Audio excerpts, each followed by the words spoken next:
This is a piece of land that our family owns. They bought it, I believe, in the 80s. And as you'll be able to see when we walk in, there is still a lot of refuse on the property as well. But it's a dream come true for me to be able to work on a piece of land, even though there's things that we have to pull out of here. One of the first things that we'll be doing is just cataloging what's here, what's growing here. That's a pretty big job in itself.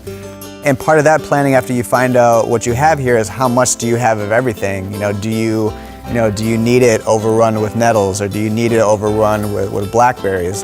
A lot of times, ideally, they say just living on a piece of land for 2 to 3 years before you really even do anything to it. Find out the rainfall that it gets per year, see where rain or water might be pooling.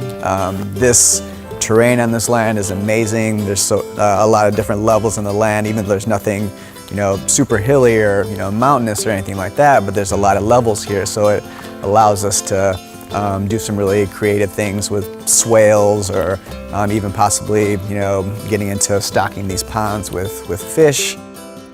For me, permaculture is not just dogma, it's just what works practically. Of course, in nature, if you just leave the land alone, it's going to take care of itself.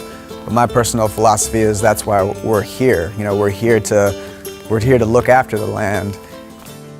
When I look into this forest, what I can see is, okay, eventually some of these trees are going to get crowded out. Why not bring them down? You can mill those trees. You could compost those trees. You could use those, turn those trees into mulch. Some of these trees have medicinal properties. So if everyone on the planet was taking care of their own little 5 acres, the world would be a very different place. That's a really large difference between going with a standard building practices or clear cutting practices and going with enviroculture. Someone would just come out here and look at this like okay, that's a good, that's a good hill there, that's a good place to put the house because the elevation, so in order to get the house there we need to cut this out. And they're not thinking about everything they're not thinking about, each tree that they're cutting down. They're not thinking about what's happening when they rip up those stumps, what kind of mycology, or biological activity might be going on in there. Whenever I'm out on a piece of land and whatever I feel like, cutting down and trimming, there'll be some images of just some of the gardens that I've worked on in the past. Things just thrive. All these elements are part of the culture of this land. Some of those elements might be lacking, and those would be some of the things that we would bring in as far as microbiology or funguses and things like that.